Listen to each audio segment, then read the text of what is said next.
हाथों की लकीरें बदल जाएंगी, गम की ये जंजीरें पिघल जाएंगी, हो खुदा पर भी असर, तू दुआओं का है घर। मेरी माँ, मेरी माँ, प्यारी माँ, मम्मा। बहुत सारी शुभकामनाएं मदर्स डे की आपको। जब मैं गाना गा रही थी, गुनगुना रही थी, तो आगे की लाइनें आपको भी रट गई होंगी ना।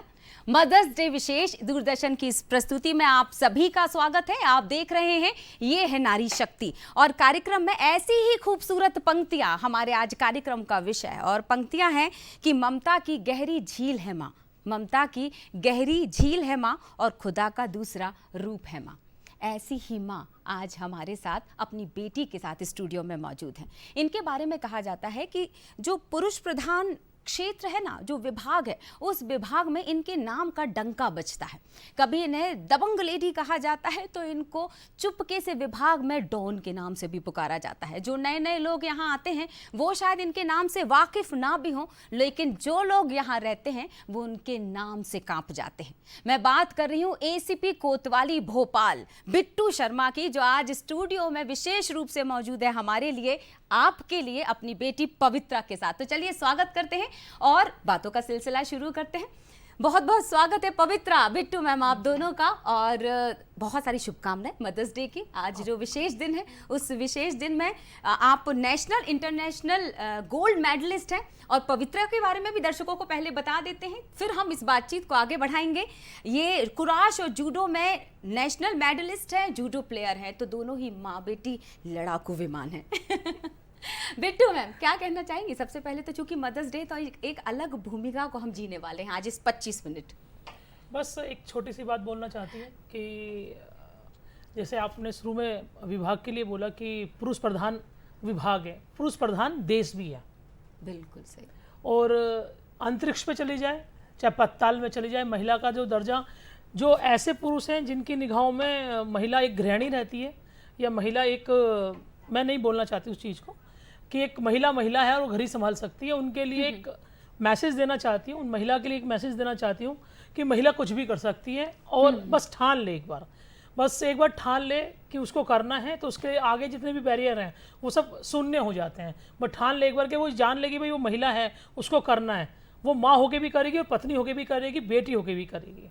बिल्कुल, तभी जब पवित्रा एक आवाज़ लगाती हैं तो वो अपने विभाग पर जाने से पहले अपने कानों को पवित्रा की तरफ जरूर लगा देती हैं, यानी हर भूमिकाओं में सक्षम बिट्टू शर्मा। पवित्रा, कुछ कहना चाहोगी? इतना बिजी शेड्यूल होने के बावजूद मेरे लिए इतना सा अगर समय वो निकाल पाती हैं, मेरे लिए इससे अच्छी बात और क्या है। बिल्कुल। थोड़ा लगता है कि हाँ, मम्मी को थोड़ा सा और वक्त देना चाहिए था मुझे, पर मैं वो दे नहीं पाती, क्योंकि जिस टाइम मैं जाती हूँ वो उस टाइम घर आती हैं, और फिर हम दोनों का ऐसा हो नहीं पाता। इस बात की तो रहती है, मम्मी छुट्टी भी नहीं लेती। माँ कभी छुट्टी पर नहीं होती, मुझे ऐसा लगता है। क्यों बिट्टू जी? जी बिल्कुल।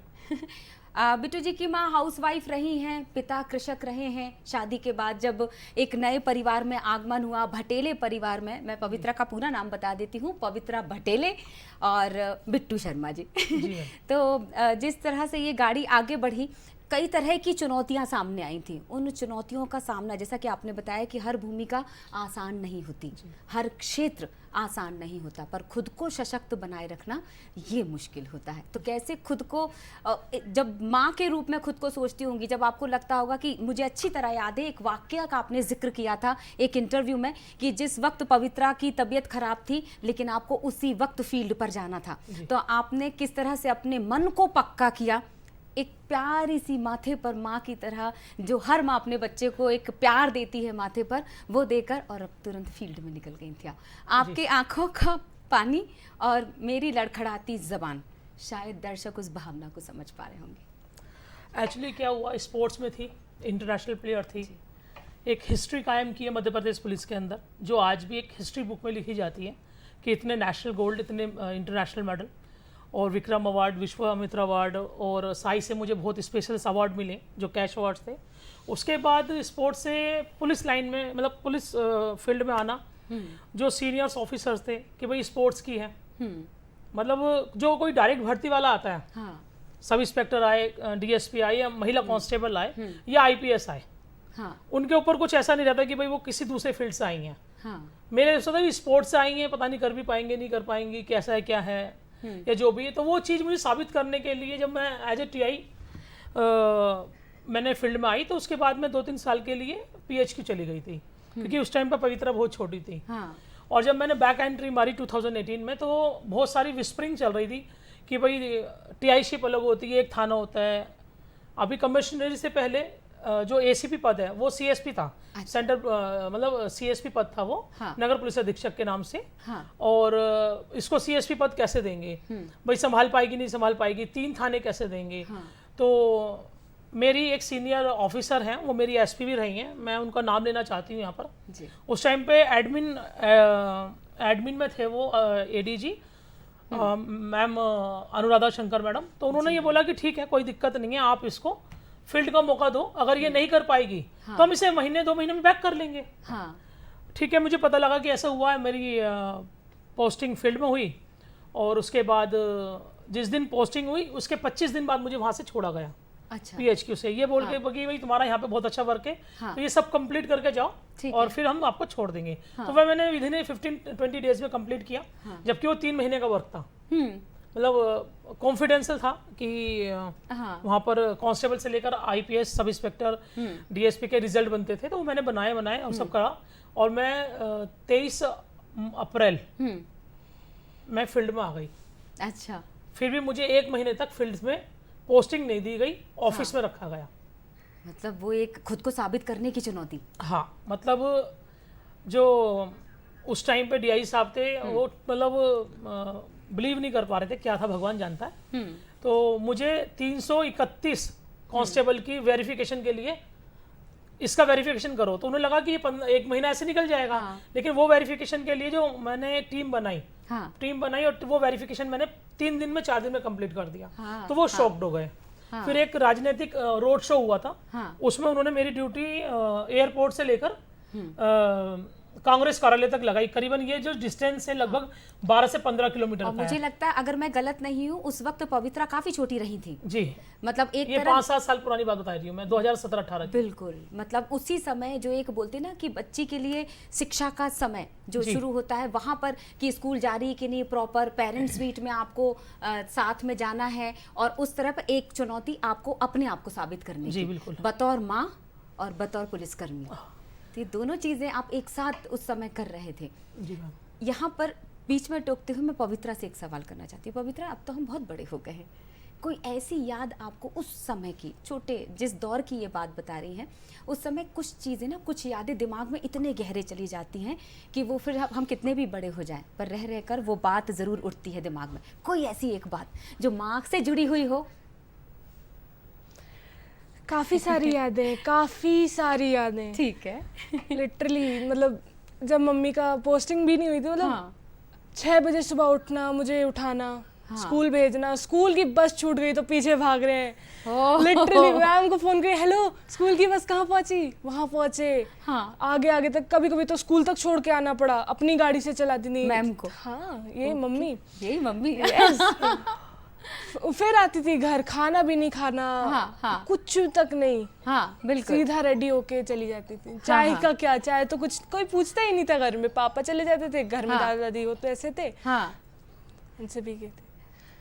वो जाती थी, काम करती थी, फिर मुझे मतलब रिसीव करने आती थी, मतलब अगर बस कभी कभी नहीं हो पाता था तो गाड़ी भिजवा देती थी। फिर घर जाके मुझे खाना खिलाना, क्योंकि मेरे नखरे बहुत थे मेरे बहुत नखरे थे, तो मुझे खाना खिलाना, मुझे फिर सुलाना, फिर मुझे ट्यूशन भेजना। हाँ, फिर और ये सब ड्यूटी के दौरान चल रहा है। Yes. मतलब जैसे ही ब्रेक मिला वहां घर पर आना है, पवित्रा को ध्यान देना है और फिर वापस फील्ड पर चले जाना है, और उसी मुस्कुराते चेहरे के साथ, ताकि किसी को पता ना चल जाए कि घर में किस परेशानी से जूझ कर बिट्टू शर्मा आ रही हैं।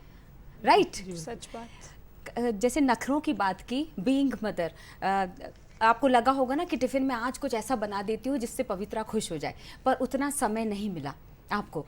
कभी ऐसा हुआ कि उन वैरायटीज के बीच में आप उलझ कर रह गई हो? नहीं, कभी नहीं हुआ। जो बना के देती थी सब खा लेती थी वो। ये प्लस पॉइंट रहा। वो सब खा लेती थी। और कभी अगर ऐसे रहता था कि ब्रेकफास्ट में उसको कुछ, मैं एक्चुअली क्या करती थी, जब मैं ये सुबह जाती थी खाना, तो उसको जो ब्रेकफास्ट देती थी, तो मैं इसके पसंद का देती थी वो। उसके बच्चों को क्या रोटी सब्जी या पराठा सब्जी पसंद नहीं होती थी, लेकिन मैं इसको समझा देती थी कि भाई ये तुम्हें खाना है क्योंकि तुमको खेलना है, ठीक है, तो इसको दे देती थी मैं, ये खा भी लेती थी। लेकिन क्या होता है कि बच्चे को लगता है कि अभी भी जैसे इसको कल परसों में चोट लगी है, तो इसने मुझे फ़ोन किया कि मम्मा रोते हुए आप गाड़ी भेज दो। मैंने इसकी मैम को फ़ोन किया कि क्या हुआ, बोले उसके एंकल में चोट लग गई है। तो मुझे लगा, मैंने उससे पूछा कितनी लगी है, बोली स्वेलिंग है। तो मुझे लगा ऐसे नहीं हड्डी ब्रेक हो गई हो, तो मेरा जाना सही रहेगा। जबकि मुझे उस टाइम पे एक 8 बजे मीटिंग लेनी थी, वो मैंने ली। ये आधा घंटा इसने वेट किया, मैं इसको लेके फिर हॉस्पिटल गई, इसका एक्सरे वगैरह कराया, और मैं 2 बजे तक इसकी आइसिंग करती रही पैर की। अभी भी उसके पैर में चोट है, तो वो बहुत एडजस्ट कर लेती है, मतलब उसको मालूम है कि ये कहा जाए कि बेटी एडजस्ट करती है। हाँ, कर लेती है। वो एक पंक्तियों से आगे का सवाल रखती हूँ, जो कि आपने इतना इमोशनल ये लम्हा शेयर किया कि आलोक श्रीवास्तव जी ने बहुत खूबसूरत लाइन लिखी। अम्मा बाबूजी कविता उनकी फेमस है, इंटरनेशनल कवि है वो। उन्होंने लिखा कि घर में झीने रिश्ते लाखों बार उधड़ते देखे, घर में झीने रिश्ते मैंने लाखों बार उधड़ते देखे, चुपके चुपके कर देती है जाने कब तुरपाई अम्मा। रिश्तों को संजोने का काम, उन्हें बनाकर रखने का काम, एक दूसरे को जोड़ने का काम घर में माँ ही करती है ना पवित्रा? सच बात। आपने सोच लिया था कि आप खिलाड़ी हैं इसलिए पवित्रा खिलाड़ी बनेगी, या फिर ये खुद का इंटरेस्ट, चूंकि माँ को देखा है खेल से आगे बढ़ते हुए, इसलिए पवित्रा ने सोच लिया था कि मैं खिलाड़ी बनूंगी? कैसे कहानी शुरू हुई? इसी की सोच है। इसी की सोच है। हाँ, मैंने कभी भी इसको पढ़ने के लिए, स्पोर्ट्स के में जाने के लिए मतलब फोर्स नहीं किया, ये सब कुछ अपना आप करती है। और जैसे अभी इसके 10th के एग्ज़ाम थे, तो मैंने इसको बोल दिया था कि फर्स्ट डिवीजन आएगी तो ये दूंगी, सेकंड आएगी तो ये, और थर्ड आएगी तो जूता मतलब मारूंगी। तो उन्होंने बोला फर्स्ट डिवीजन यहाँ भी बना के रखा था। हाँ, फर्स्ट डिवीजन का नहीं भय नहीं था, एक इसका मोटिवेशनल टॉक थी ये, भाई तुम्हें क्या चाहिए, तो इसकी ये बोलती है मुझे आईपैड चाहिए। हमें तस्वीरों में ना ये आपकी जो इसकी जो उपलब्धि है पवित्रा की, वो शेयर कर रही है शायद, या आपकी उपलब्धि पवित्रा शेयर कर रही है? मम्मी की है, मम्मी की। देखा, मतलब माँ बेटी, बेटी माँ, दोनों में किसकी उपलब्धि क्या है, ये इसकी बेहतरीन खूबसूरत पिक्चर थी उस लम्हे की। जी, आप शेयर कर रही थी चीजें। तो इसने बोला कि मेरी फर्स्ट पोजीशन आएगी तो क्या दोगी? मैंने कहा जो तू बोलेगी। तो इसके पापा की और इसकी कानाफूसी हुई, बोले आईपैड ले ले, आईपैड ले ले, काम आएगा आगे पढ़ाई में। तो मैंने कहा ठीक है। सेकंड आई तो मैंने कुछ नहीं मिलेगा, थर्ड आई तो कुछ नहीं मिलेगा, फेल हो गई तो कुछ नहीं मिलेगा, अगली बार दोबारा से एग्जाम देना, मुझे कोई दिक्कत नहीं है। भाई ठीक, कुछ भी हो, रहेगी तो मेरी बेटी ना। बोले ठीक है। इसके 87-89% उसके आ गए। हमें पता लग गया, तो इसके फादर बोला देखा तेरी मम्मी ने सपने दिखाया, तेरे को आईपैड नहीं दिया। तो रिजल्ट पता लग गया था कि 80-90% है इसके, तो मैंने इसको आईपैड फिर लेके दिया। पवित्रा, ऐसी बहुत सी छोटी छोटी सी बातें होंगी ना, मुझे ऐसा लगता है ऐसी छुपी हुई जो सिर्फ माँ और बेटी के बीच की होती होगी, शायद भटेले सर के पास भी नहीं पहुंच पाती होंगी, किसी के पास नहीं पहुंच पाती है। बिल्कुल। पवित्रा, क्या कभी ऐसा हुआ है कि स्कूल में थोड़ी बहुत लड़ाई हो गई, थोड़ी बहुत नाराजगी हो गई और बोल दिया मैं देख लूंगी मेरी माँ पुलिसकर्मी है? नहीं, ऐसा कभी नहीं, ऐसा कभी नहीं हुआ। मतलब ऐसा रौब, ऐसा खौफ तो नहीं दिखाया गया कभी? कभी नहीं। वो मतलब मेरी किसी से भी ऐसी लड़ाई नहीं होती, क्योंकि उन्हें पता है अगर मुझसे लड़ाई होगी तो मैं ही संभाल लूंगी, उसका और कोई वो नहीं है। ये अप्रत्यक्ष धमकी थी एक्चुअली। क्लियर था ये। जी बिल्कुल। तो मतलब ऐसा कभी नौबत नहीं आई कि आपके पास फोन आया हो? बल्कि इसके हमने 2-3 स्कूल चेंज कराए स्पोर्ट्स के चक्कर में, तो इसके वहाँ से यही रिपोर्ट आती थी कि बहुत केयरिंग है। मतलब अगर किसी बच्चे को कोई चोट लग जाती है तो इसको मालूम है, क्योंकि बचपन से देख रही है कि अगर चोट ऐसी है, मतलब उसको ऐसी ओपन इंजरी नहीं है, उसको गुम इंजरी है, अंदर की इंजरी है, तो सब जाके बोलती थी मैडम बर्फ लगाओ, आइस लगाओ, मेरी मम्मा भी यही करते हैं। तो मतलब ये केयरिंग है, उन बच्चे को उसको रेस्ट रूम में लेके जाना या जो भी, इसकी ऐसी खबरें मिलती थी हमको कि बहुत केयरिंग है ये स्कूल में। आगे जाकर पवित्रा के लिए क्या सपना बुना आपने? कुछ नहीं बुना, कोई सपना नहीं। जो कुछ है सब आज है? नहीं, जो कुछ है वो आज है, और जो कुछ करना है इसको करना है। मेरा कोई सपना नहीं है। मेरा सपना सिर्फ ये था कि मेरी एक प्यारी सी बच्ची हो, वो मेरी बच्ची है, ये सक्सेस होएगी या इंटरनेशनल गोल्ड मेडलिस्ट बनेगी या ओलंपिक गोल्ड लाएगी या जो भी, मतलब इन एजुकेशन में भी अगर आगे जाएगी, वो डजेंट मैटर है मेरे लिए। मेरे लिए पहले ही बेटी है, मेरी बेटी है। बिल्कुल, क्या कहना चाहोगी पवित्रा इस विशेष दिन पर? क्या आपने इससे पहले मदर्स डे कभी मनाया? ये तो मदर्स डे आपके लिए खास है ही। आज दूरदर्शन मिलकर, हम मिलकर मदर्स डे मना रहे हैं, मैं और आप मिलकर बिट्टू शर्मा जी के साथ सेलिब्रेट कर रहे हैं। तो इसके पहले कोई ऐसा खास मदर्स डे जो आपको लगता है कि हाँ हमारे बीच का खास लम्हा था वो? लम्हे रोज़ होते हैं। मतलब रोज़ मदर्स डे? हाँ, क्योंकि एक दिन के लिए आप पूरी माँ को पढ़ नहीं सकते, बिल्कुल नहीं पढ़ सकते, क्योंकि कितनी सारी अलग फीलिंग्स हैं, कितनी सारी अलग भावनाएं हैं अपने बच्चे के लिए। नहीं समझ सकता अभी कोई भी नहीं समझ सकता, क्योंकि सागर में से कितनी बूंद उठा लोगे, कितनी बूंद गिरा दोगे, कितनी बूंद सर पे आएंगी, कितनी बूंद हाथ पे गिरेंगी, बस वहीं रह जाता है। हर दिन कुछ ना कुछ ऐसे मोती पिरोते जाते हैं, माला बनती जाती है लंबी। और आपने पूछा जैसे कि हर किसी एक मदर्स डे का, मुझे एक मदर्स डे का याद है जिस वक्त मैंने हाथ पकड़ के ले गई थी, मम्मी आपको मैं पेन दिलाऊंगी, कौन सा चाहिए? मदर्स डे पर? हाँ। क्या उम्र रही होगी? कितना, 8 साल? हाँ, हम छोटी थी।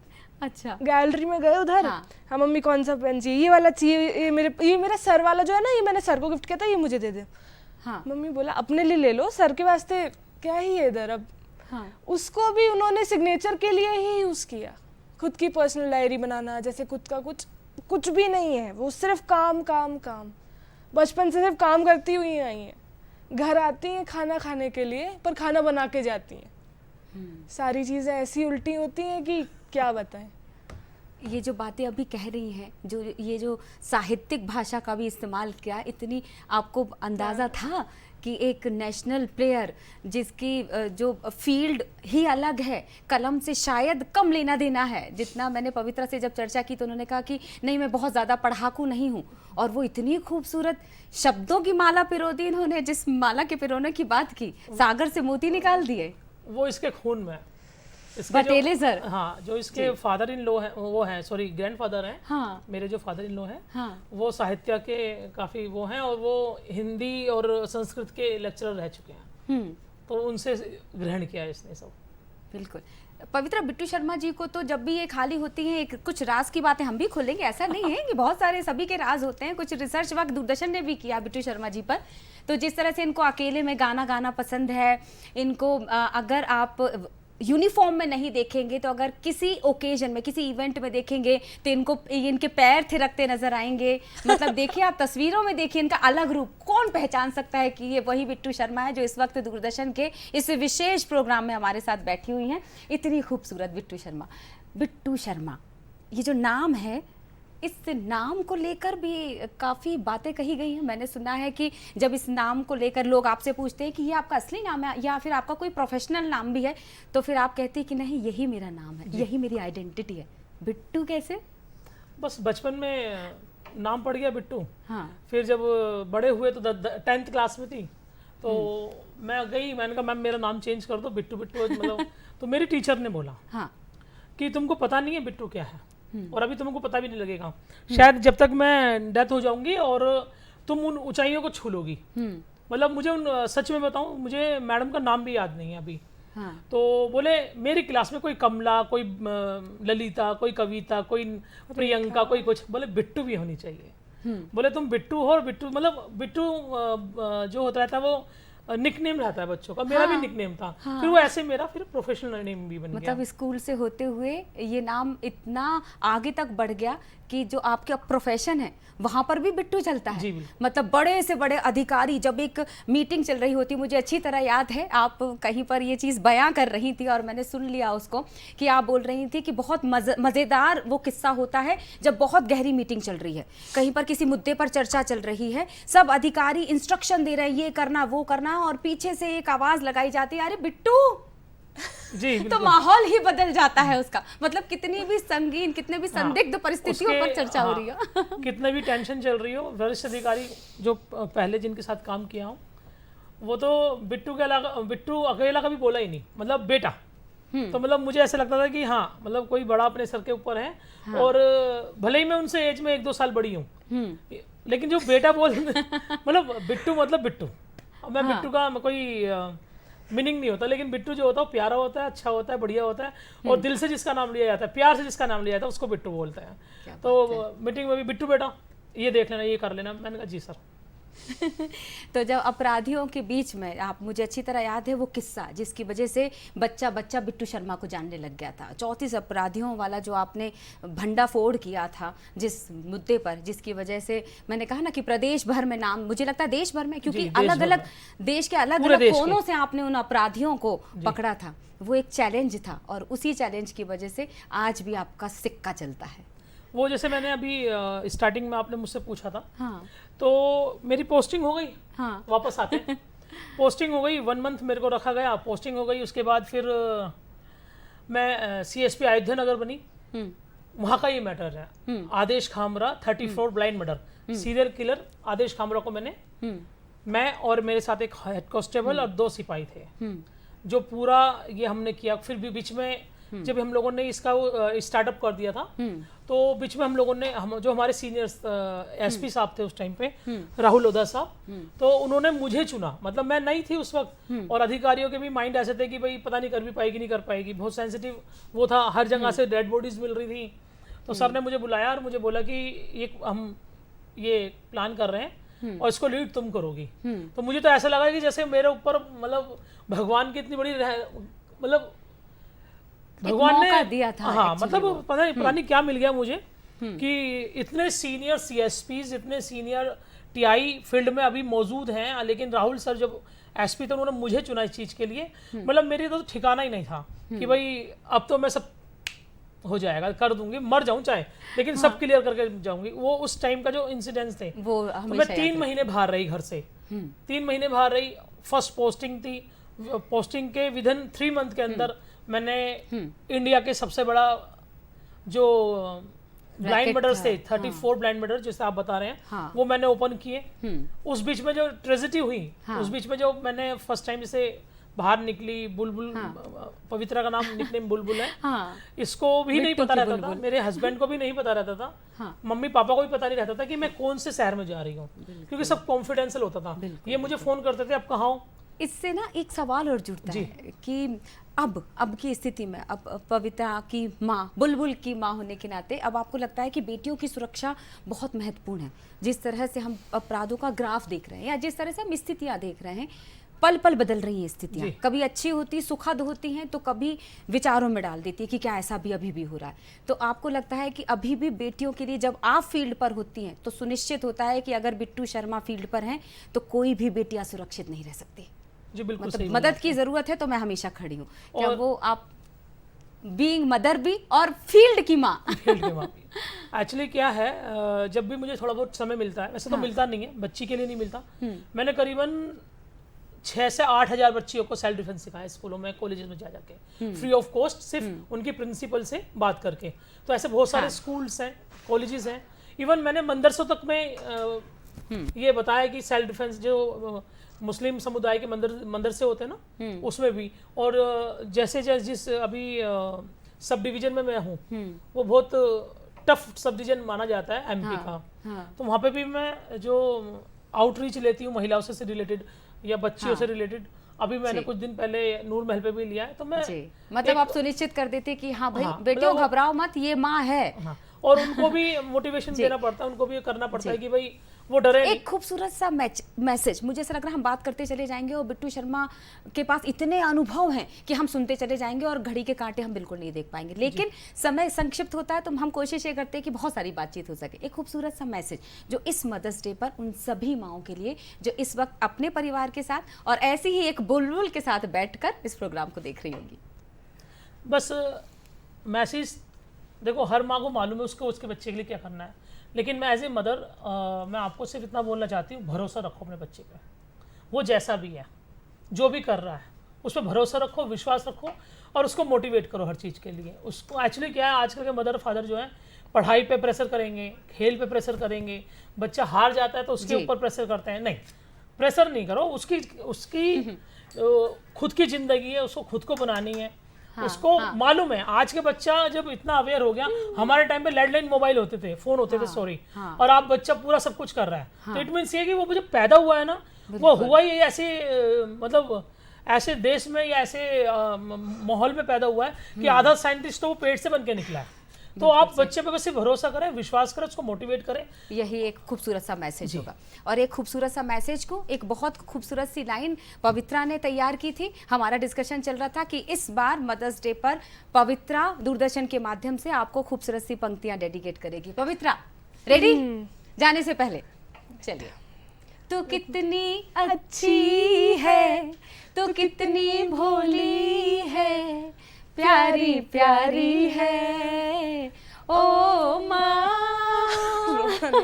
ओ माँ, ओ माँ, प्यारी माँ। ये हमारे दर्शकों के लिए भी मेरी तरफ से समर्पित। तो फिलहाल के लिए बहुत सारा धन्यवाद पवित्रा जी, बिट्टू जी, और हमें पूरा यकीन है ये मदर्स डे आपके लिए यादगार रहा।